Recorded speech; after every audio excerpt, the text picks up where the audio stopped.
Welcome to The Kingstonian, a podcast that profiles people who are passionate about what they do for a living, what organization they belong to, or the community they are a part of.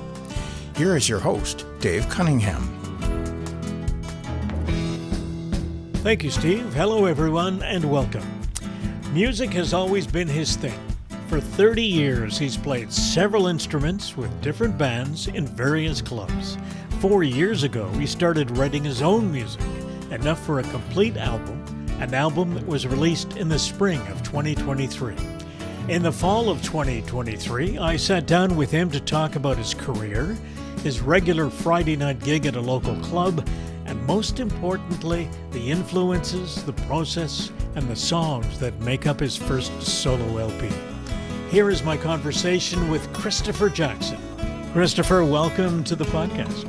Thank you so much for having me. I really do appreciate this. Now, as I was scrolling all over Facebook in the last few weeks, I'm looking around and your name seems to keep popping up, and you're playing here and playing there and playing with this person and playing with that person. You're a busy guy. Very busy, yeah. Sometimes a little too much, but it's a good busy for sure. Is this something new, or is this the way you've been dealing with this all along? Well, things really picked up once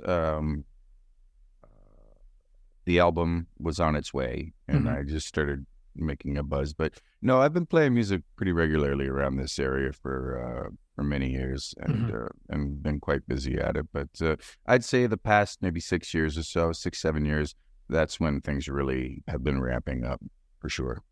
Let's go back to the beginning. Yeah. How did you get started in music, period? Well, I'm the youngest of 3 children. I have 2 older sisters, and I grew up in Chatham, Ontario. And when I was about maybe 4 or 5 years old, my sisters came home with a pile of records and some 8 tracks, and gave me all the albums that they didn't like, which was Alice Cooper, Welcome to My Nightmare, and Bay City Rollers' Greatest Hits, Frampton Comes Alive, and the one that really got me was Kiss Alive, their first live album. And as soon as I heard that, and that was on 8-track, and that's when it all really started. Sitting in front of mom and dad's stereo with the headphones on, just listening to it over and over and over again. And then I knew, at a pretty early age that I wanted to be a musician. And before I really knew what was going on, like I was listening to the vocals, and the drums were just doing it for me, and the guitars, but I was singing all the vocal parts, but all the harmony parts, and not the main vocal, not really knowing what I was doing, but just automatically picking out harmony. And so I kept going from there. And mom and dad bought me a set of drums a couple of years later, because it was getting too expensive to replace furniture. And yeah. And so my first love is drums. And then where did you play your first gig as a drummer? Well, there's a bar that used to be in Chatham called the Aberdeen, and it's no longer. And I used to sneak in there because I was underage, and I would sneak in and then jump up with the band and sit in for a few tunes and stuff like that. And that's my first exposure to playing on stage. And so I think it was about maybe 16 when I was doing that, 16, 17. And then about that time as well, my father bought my first guitar, and that's when I really got hooked on playing live in front of people and entertaining, for sure. Now, I read somewhere that you worked with a lot of different cover bands in the area, playing all sorts of different kinds of music. Talk about your days working with other bands, playing other people's music. Well, if we can, we'll fast forward to what brought me to Kingston, actually. And it was a tribute to Crosby, Stills, Nash & Young. It was a band called 4-Way Street, and they had been around for many years. And the guitar player, John Law, actually grew up in Chatham, where I'm from, but we never knew each other growing up. And he came back for a visit, and I bumped into him at this little party, and everyone was, we were jamming, playing music and stuff like that. And then we got talking. He goes, well, I live in Kingston. and I'm in this band. We need a drummer. And I was looking for any excuse at that point to get out of town because there wasn't a whole lot going on in Chatham at the time. Mm-hmm. And I said, absolutely. So my audition was to come up to Kingston and play a gig with them at a venue that's no longer around, Muldoon's. And we opened up for a Doors tribute. And it was a great show. And in fact, when the headliner went up, they were calling us back, the audience, which was wonderful. So anyway, that's what brought me to Kingston. And so I moved here, and the rest is history, really. Yeah. So have you made your living playing in music for most of that time? Yeah, for most of that time. And then had a child, had a boy, and then music, doesn't really pay the bills consistently. Mm-hmm. So I went back to school and got my child and youth worker diploma at St. Lawrence College, and worked as an educational assistant in the Limestone District School Board for 22 years up until just recently. Now, do you know Doug Vanderhoorden? I certainly do. Dougie's a good friend of mine. He's a lovely fella. He and I had one of these conversations as well. Mm-hmm. And I'm sitting here listening to you, and his track seems to be fairly similar to yours. He started as a drummer, if I remember correctly, our conversation. He also drummer. works in the education sector, as you do. So some parallels here. Yeah, Doug and I, we have a lot in common. And in fact, Doug was my percussionist at the Blue Martini. I played the Blue Martini every Friday. And pre-COVID, I had Jeff Salmon on the drums and Doug on percussion. And it was a wonderful scene, yeah. I was just going to talk about the Blue Martini. So perfect lead-in. Great segue. So this is something that you are famous for in town. And for those folks who may not be aware, the Blue Martini is a club in town. And you play there on Friday nights, and you invite musicians to share the stage with you. Tell us a little bit about the sort of venue that is and what you do there on Friday night. Yeah, sure. So about 6-7 years ago, the Blue Martini was hiring musicians to come in on a Friday around 6:30 and just play for happy hour, I guess. And they would rotate. And I was in the rotation, and it just got busy over the course of several weeks. And then they finally just gave me the time slot. And I would invite my friends out to join me. And it just kind of took off from there. And it got so busy that we had to move it onto the other side of the wall where the dining area is, which they call the lounge. And they built up a little stage for me, and we had a ceremony, and one of the regulars came in with a nameplate, and it says Jackson's Landing. And so they stuck it on there, and we had a little ceremony. It was pretty cute, and it's still there now. And so it went from me playing solo to putting a little band together. And it's not like it's an open stage. It's more of an invite thing. People will message me, or I'll reach out to somebody and I'll say, listen, if you're not busy on Friday night, bring your guitar or your whatever and come on down and get up and do a few tunes. And so how much rehearsing do you do for these Friday night gigs with these guest musicians? None at all. No, we just, we'll talk about the songs ahead of time, but usually there's no rehearsal there. So I've got some pretty good guys backing me up too. For the longest time, I had Paul Halliday on guitar, wonderful guitar player, and a great friend of mine who actually engineered the album. Bill Plaxton on bass, Jeff Salmon on drums, and up until COVID, I had Doug Didge on percussion. And Doug Didge is Doug Vanderhoorden. Yeah. That's it. Yeah. I know him as Doug Didge. Yeah. And now I have Paul Stoss on lead guitar, who's a wonderful friend of mine and a very talented guitar player as well. So. That's what I keep saying when I sit down and talk to one of you musicians, is that there are all kinds of great people playing in one community. So there's lots of talent here. And I imagine the same is true for a lot of communities all over. But it's really interesting how there is such a community of musicians, and they all support each other. And it makes for a great place for listeners who enjoy listening to music. Let's talk a little bit about the business of you performing other people's music for years. No real incentive or thought about doing your own stuff until very recently. So And then writing your own thing, and what brought that about? So you started writing songs, I'm told, around 2019. yeah, Somewhere in there? maybe even a little bit further back than that. Yeah, so I went through years of just playing all my favorite tunes, Yeah. and I took a stab at songwriting here and there, and it just failed miserably. Like I didn't like what I was coming up with, and so I just left it, and never really thought of myself as a singer-songwriter until, a few years ago, and the first song that I ever wrote, I put on the album, Pick Me Up Again. And, when you go through some hard times, and that's when some of your best things come out, your best material. And that's what happened.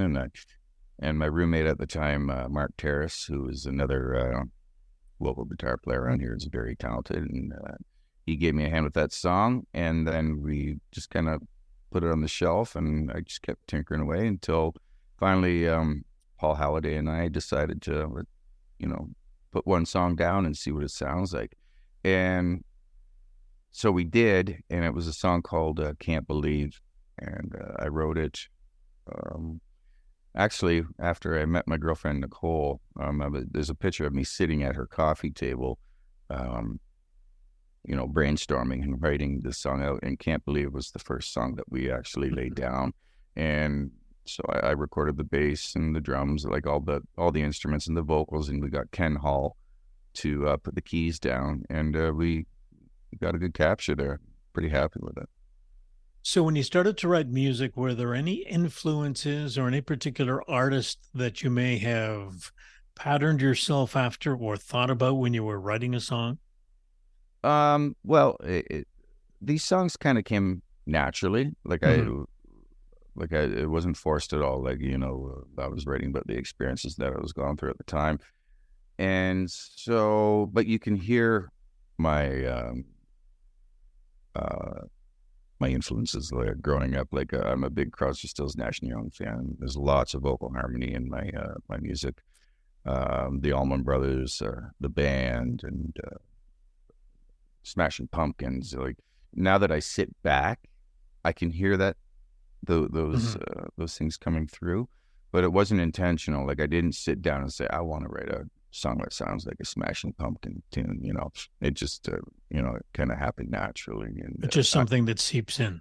That's it. And only now listening back to the album, do I hear those coming through, which is pretty neat. Mm-hmm. Let's talk about the album. It's a self-titled album called Christopher Jackson. Yeah. And it was released in the spring. In May, yeah. In May of 2023, and we are recording this particular conversation in the fall of 2023. Let's talk about that album. So if you were to, I know I ask this question every time and I get the same sort of answer, and that's, what genre would you peg yourself in terms of style of music? I don't know. That's the thing. That's not the answer I was expecting. Yeah, okay. Well, there you go. Yeah. So it's a hard one because when we're putting the album together, you have to label it, right? Yep. And for Spotify and other things, and whenever you're submitting your music to whatever. And so that's the question, what genre is this? And so there's a couple of alt country tunes, like something that you might think you could hear Neil Young kind of singing. And then there's Only You, that's a bit of a loungy kind of song. So it's a little different there. And I have a country ballad on there. And then there's a rock song at the very tail end of it. And so it's kind of all over the map. So I really don't know. If you could help me with that, that would be greatly appreciated. Well, I was sitting listening to the album this afternoon, Mm, and I had listened to some of it before, but I'm sitting there reviewing some of the stuff I wanted to talk about.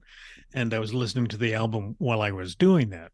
And I'm going, okay, well, there's that instrument and there's that instrument. And I wasn't expecting those to show up in a song. hmm Um, but I want to talk about one particular thing you've already mentioned, and that's when you did the recording. You did all the instruments and you did all the vocals, Yes. right? Yeah. Now, there are a couple of tracks on there that I didn't do, and there's some pedal steel on there on Mm-hmm. a couple of songs, and Bert Carroll, he's a monster player from Toronto. I got him to do the pedal steel, and Matt Weininger from Kitchener, I do believe, put the Hammond organ and electric piano and acoustic piano down. Shane Gousset on the fiddle, and who else? Mike Werner on trumpet, and well, if I'm Who missing played the him, clarinet? oh, there you go. Spencer Evans, one of Okay. our very One of the local musicians in town. absolutely. So for Only You, he put the piano and the clarinet down, and he just hit it out of the park. It was wonderful watching him do it too. When you do that kind of recording where you are actually doing all the instruments and all the vocals, Mm-hmm. I don't think people have, I don't have a good idea of how that all works. To me, it would be a monster task to put all the pieces together when it came time to put them all. Now, I would imagine there are computer programs that deal with that these days. Yeah, for sure. Technology's come a long way, but it doesn't. Uh, it's so tedious Mm-hmm. doing it this way. Very often you'll get a band, everybody goes to the studio, they lay the bed tracks down, and then you do overdubs after. And with this process here, Paul and I would Paul would come over, Paul Halliday, who engineered the album, and I would lay a ghost track down, so acoustic guitar and vocals, and Mm-hmm. ghost track meaning that we're going to get rid of those later. So I'd sit down with a click track and play the guitar and sing, and then I'd go over it again and play the guitar along to it, and then I'd go back again and sing like a keeper track, and then Mm-hmm. we take the ghost tracks out, and then we have two keeper tracks now, and then I'd just start layering. I'd put bass down, and then afterwards I'd put the drums or whatever, not necessarily in that order, but so very tedious, but a lot of fun at the same time. One of the things that we are hearing in the news musically these days is the story of taking an old John Lennon track, a track that he recorded in his apartment on a piano and on a cassette recorder. And then the task was to take the music off the track. So it's basically different from what you've been talking about, but it points out the tediousness and the technology changes that have come over the last 40, 50 years with respect to musicians and being able to record stuff. When you recorded this album, did you record it in a studio or did you record it at home? Right in this house. And that's a big Yeah, difference right there for musicians. huge. So it's huge. I live in a downtown Kingston, a 3-bedroom century home, and I don't know if you can see right here. That was my vocal booth. That was the guitar booth, and then we recorded the drums in the dining room, and yeah, so we had the heads set up for And you such had a thing. cables all over the floor, All over the place, man. all over the place. All over the place. Now, what's Paul's background? Paul Halliday, Yeah. he worked for Queens for many, many years as a painter, and when he wasn't at his day job, he played all over the place. He's a very respected guitar player around these parts, and Paul's style is quite lovely. He doesn't play a million notes; he just plays all the right ones, and and yeah, he's well liked around this area for sure. And he knows what he's doing on the other side of the board. Well, and that's Yeah. it. Yeah, he certainly does, and it was a bit of a learning curve for him as well. Like we both learned a lot, and because he used to do sound on some of the older consoles, and then he went and got an updated computer program and a Mac and everything. And he came over and we plugged everything in, and, away we went. And there's some ups and downs for sure, some trials and tribulations. And it was a lot of fun. It was quite the journey. Took us a few years. I don't play, I don't sing for sure. And I'm a listener. And I guess I'm one of these people that when I hear a song, I listen for the feel of the song first before I listen to lyrics. And I listen for the music. And a couple of songs I want to talk about from the album. One of them is Only You. It's just the feel of the song, and that clarinet that Spencer plays in there. Just you don't hear a clarinet often enough to let it go by, right? Yeah, so sure. it's a good addition to the song. But how did that song evolve or come about? Well, I've told the story a few times, but I love telling it. I was going through writer's block, and I couldn't come up with anything. I couldn't come up with a chord progression on the guitar, or I couldn't come up with anything to sing about, no theme. I was stuck. And this went on for a little while, and I was getting frustrated. And Nicole, my girlfriend, she's very supportive, but she said something like, well, like, to the point where, if you don't hurry up and write a song and snap out of this funk, I'm gonna go back to my place type thing. Yeah. And so I remember kind of snapping back at her sarcastically, saying, well, the only thing I'm gonna sing about is you. And then I kind of thought for a second, well, so I jotted that line down.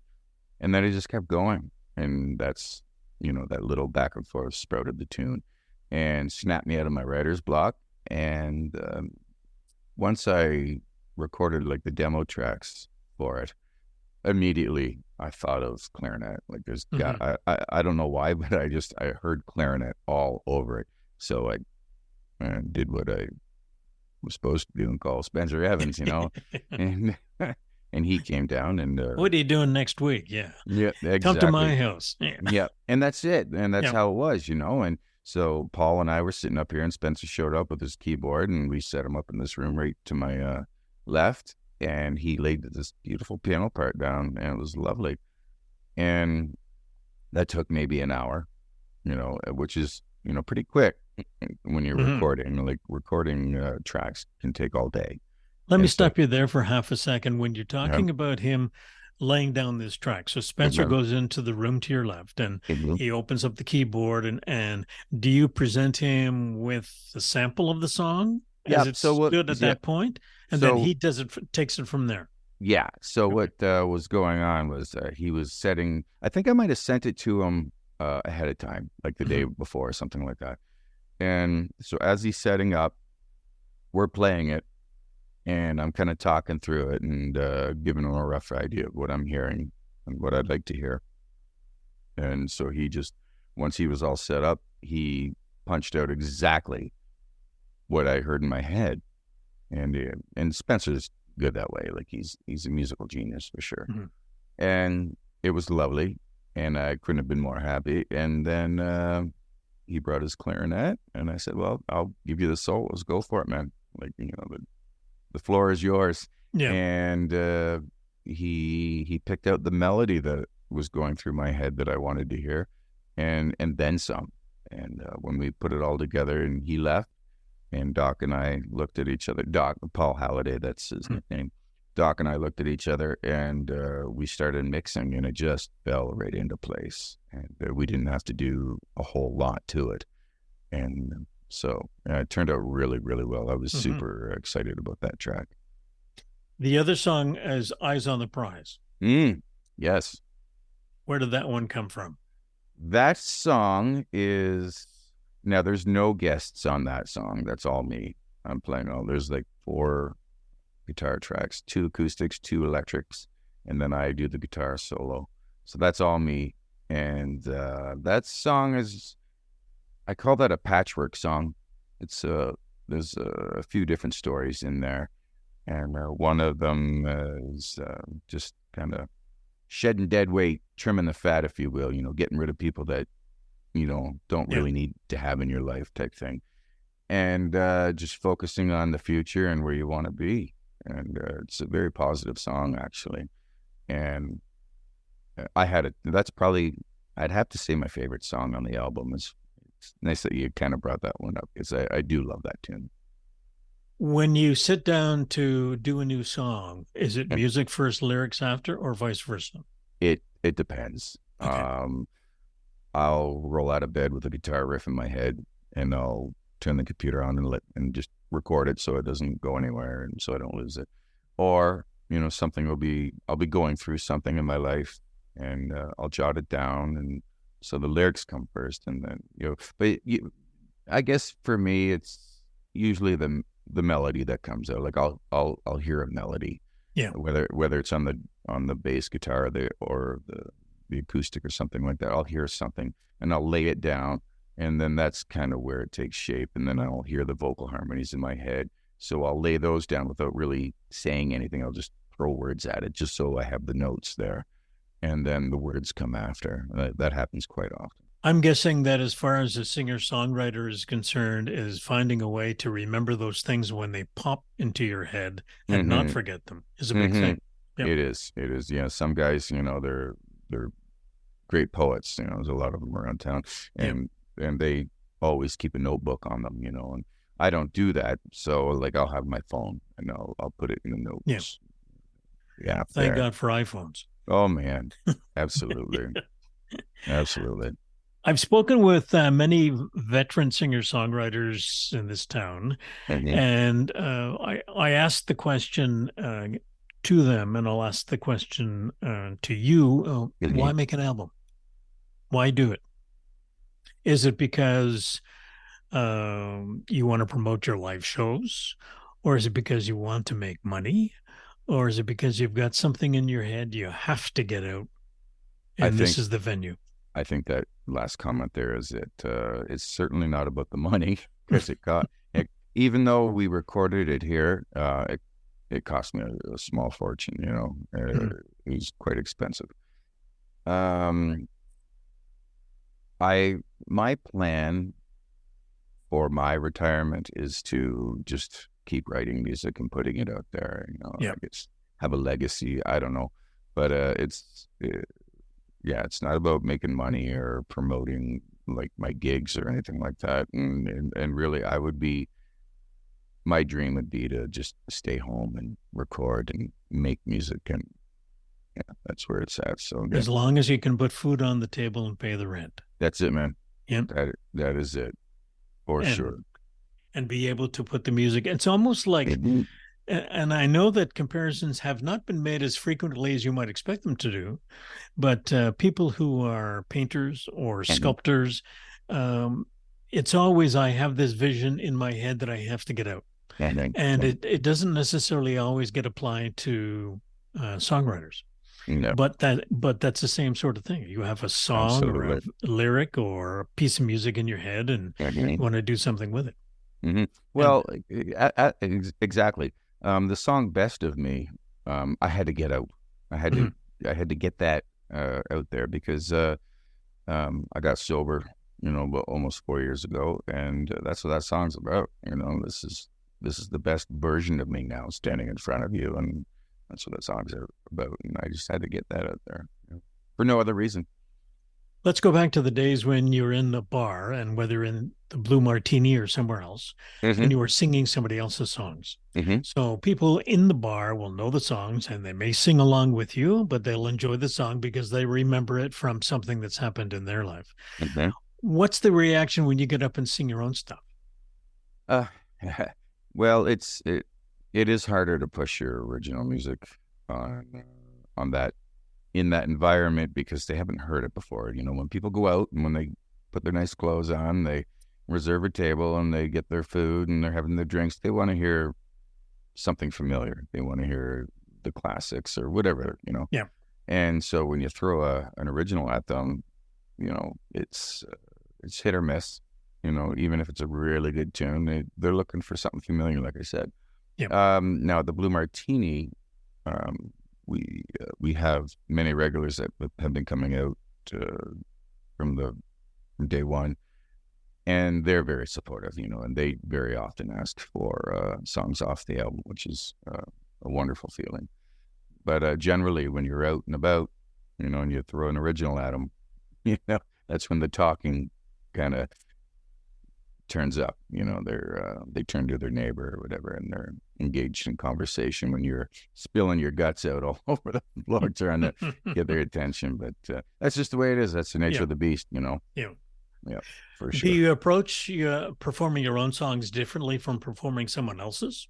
Do you lead into them by talking about the song before you sing it, or generally, usually I'll give a little background and give them a heads up that one of mine's coming, so ears on, and